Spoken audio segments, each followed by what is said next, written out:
Bismillahirrahmanirrahim. Assalamualaikum warahmatullahi wabarakatuh. Baik anak-anak, hari ini kita akan belajar pelajaran fikih. Materi yang akan kita bahas yaitu masih sama dengan minggu sebelumnya, sholat Jumat. Nah, pada hari ini kita akan belajar tentang halangan sholat Jumat. Tetapi Ibu juga akan mereview materi sholat Jumat sebelumnya yang sudah kita pelajari.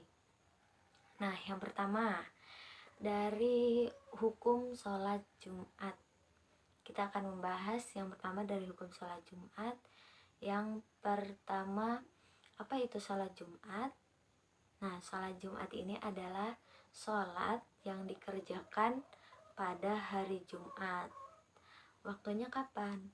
Waktu melaksanakan sholat Jumat ini sama dengan melaksanakan sholat zuhur.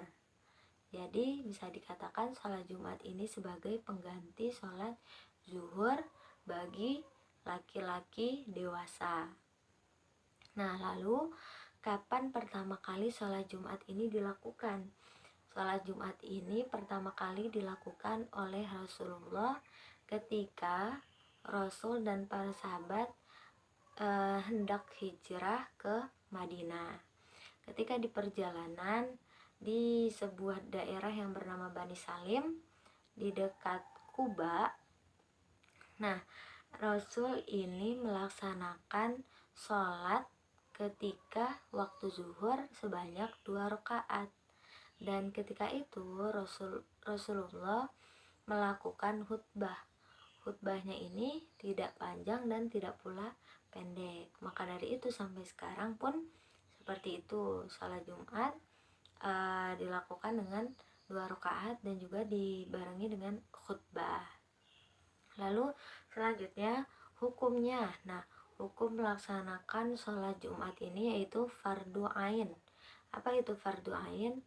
Fardu ain yaitu wajib bagi setiap laki-laki dewasa yang beragama Islam. Nah, ada 4 golongan orang-orang yang tidak melakukan sholat Jumat.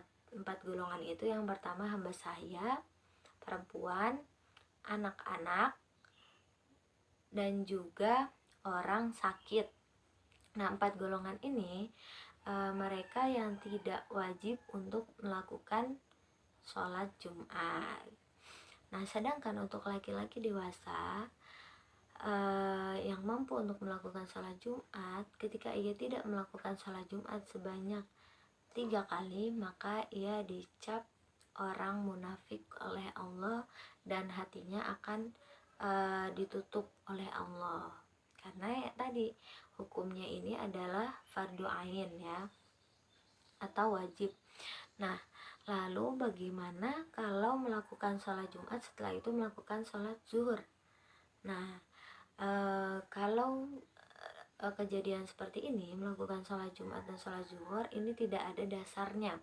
Jadi tidak ada di dalam Al-Quran maupun hadis yang menyebutkan bahwa seseorang setelah melakukan sholat zuhur maka atau sebaliknya ya, orang-orang melakukan sholat zuhur kemudian sholat Jumat, atau melakukan sholat Jumat kemudian sholat zuhur, ini tidak ada di dalam Al-Quran dan hadis. Bahkan 4 ulama pun, ulama yang kita kenal yaitu Maliki, Hanafi, Hambali, Syafi'i, mereka tidak membenarkan dengan adanya ketentuan seperti itu.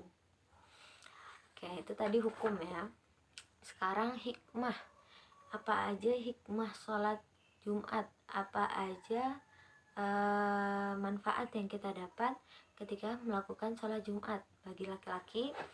Nah, manfaat yang kita dapat atau hikmah yang kita dapat, yang pertama yaitu memperlihatkan kesamaan, memperlihatkan kekuatan barisan kita sebagai umat Islam. Jadi ketika sholat Jumat itu memperlihatkan kesamaan, karena sholat Jumat ini harus dilakukan dengan berjamaah, maka itu akan memperlihatkan kesamaan bagi setiap orang Islam. Karena ketika di masjid tidak ada perbedaan antara pejabat, antara orang kaya, orang miskin, semuanya sama. Nah, lalu selanjutnya mendidik manusia untuk mematuhi peraturan. Nah, di dalam sholat Jumat itu terdapat peraturan-peraturan, maka ini akan mendidik manusia untuk melaksanakan, mematuhi peraturan-peraturan yang ada. Selanjutnya, terbinanya sikap saling mengenal.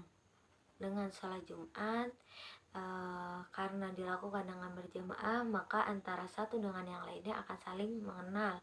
Antara tetangga, misalnya belum kenal tetangga yang sebelahnya, tapi karena sholat Jumat maka kenal dengan tetangga sebelah rumah.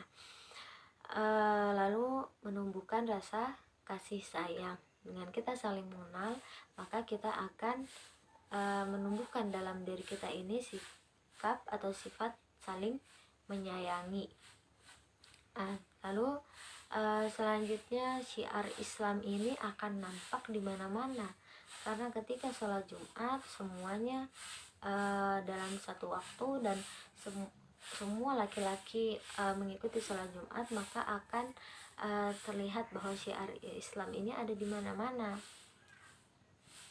Selanjutnya ya, terjadinya silaturahmi yang biasanya hari-hari biasanya mungkin sibuk, tetapi dengan adanya sholat Jumat maka terjadinya silaturahmi. Padahal sebetulnya kalau nggak ada sholat Jumat ini belum tentu akan bersilaturahmi, karena biasanya masing-masing akan sibuk dengan kegiatannya.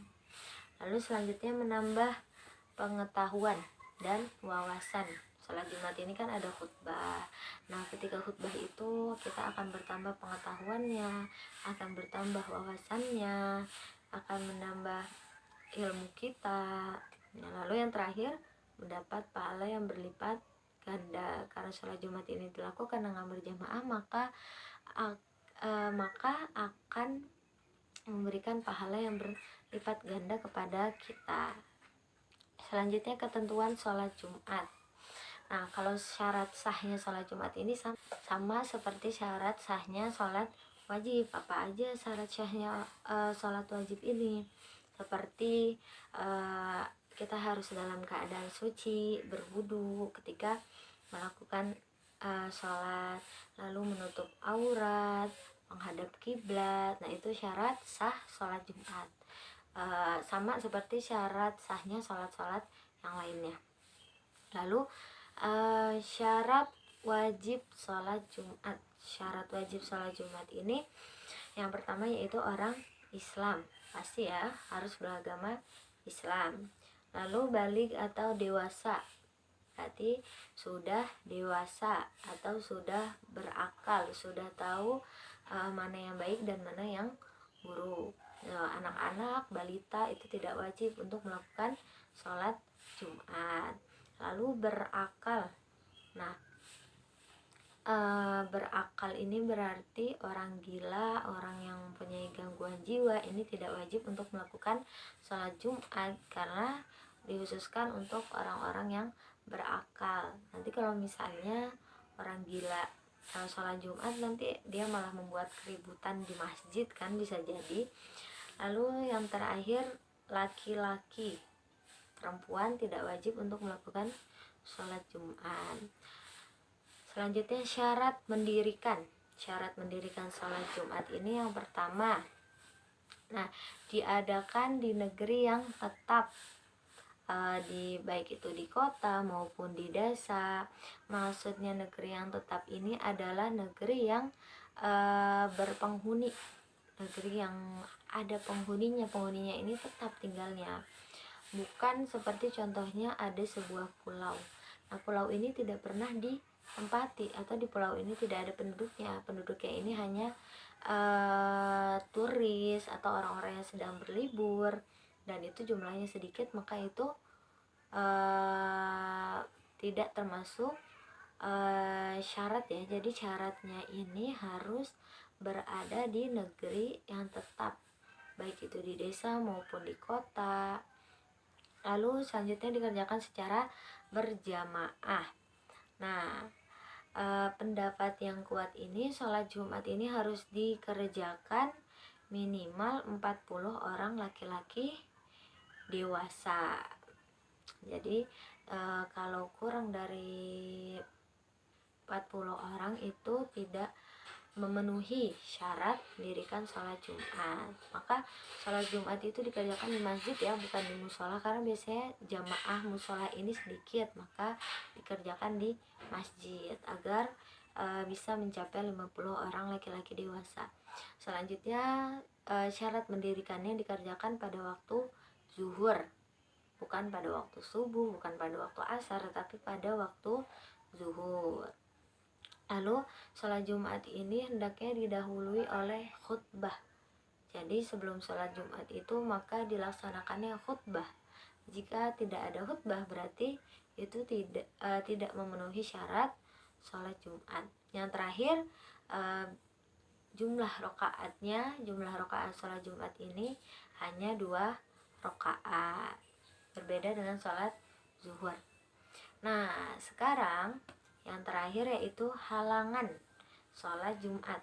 Apa aja halangan yang bisa membuat sholat Jumat ini digantikan oleh sholat zuhur? Jadi halangan ini, ketika kita berhalangan maka kita tidak wajib melakukan sholat Jumat, tetapi kita harus menggantikannya dengan sholat zuhur. Yang pertama yaitu karena sakit. Misalnya orang sakit dan tidak mampu untuk pergi ke masjid. Bahkan misalnya orang ini dirawat di rumah sakit. Maka dia tidak wajib melakukan sholat Jumat, tetapi tetap ia harus melakukan sholat zuhur. Sholat zuhur misalnya dia kan sakit, nggak bisa jalan, maka sholat zuhurnya boleh dilakukan dengan duduk. Kalau masih tidak kuat maka boleh dengan berbaring. Itu yang pertama ya, tadi halangannya yang pertama yaitu karena sakit. Lalu halangan yang kedua yaitu karena hujan. Misalnya hujannya ini sangat lebat ya, hujannya ini benar-benar lebat. Nah, dan orang-orang ini kesulitan untuk pergi ke masjid, maka tidak apa-apa untuk menggantikannya dengan sholat zuhur. Bahkan misalnya hujannya ini sampai mengakibatkan banjir, maka ini tidak apa-apa untuk tidak melakukan sholat Jumat dan melakukan sholat zuhur di rumah. Oke, baik anak-anak, tadi itu ya halangan sholat Jumat hanya 2, yang pertama karena sakit dan yang kedua yaitu karena hujan. Sampai sini mudah-mudahan apa yang sudah ibu jelaskan bisa kalian pahami, dan untuk tugasnya kalian bisa mengerjakan di halaman 70 bagian B, pilihan ganda. Kalian kerjakan pilihan ganda di buku tugas. Kalian tidak perlu menulis soalnya, langsung jawabannya, tetapi misalnya jawabannya B atau jawabannya D, makhluk Allah, B, sholat Jumat gitu ya. Jadi jangan cuma B, A, tetapi A nya ini apa jawabannya gitu ya. Dikerjakan di buku tugas. Baik, mungkin cukup sampai di sini penjelasan ibu tentang materi sholat Jumat. Lebih kurangnya ibu mohon maaf. Wassalamualaikum warahmatullahi wabarakatuh.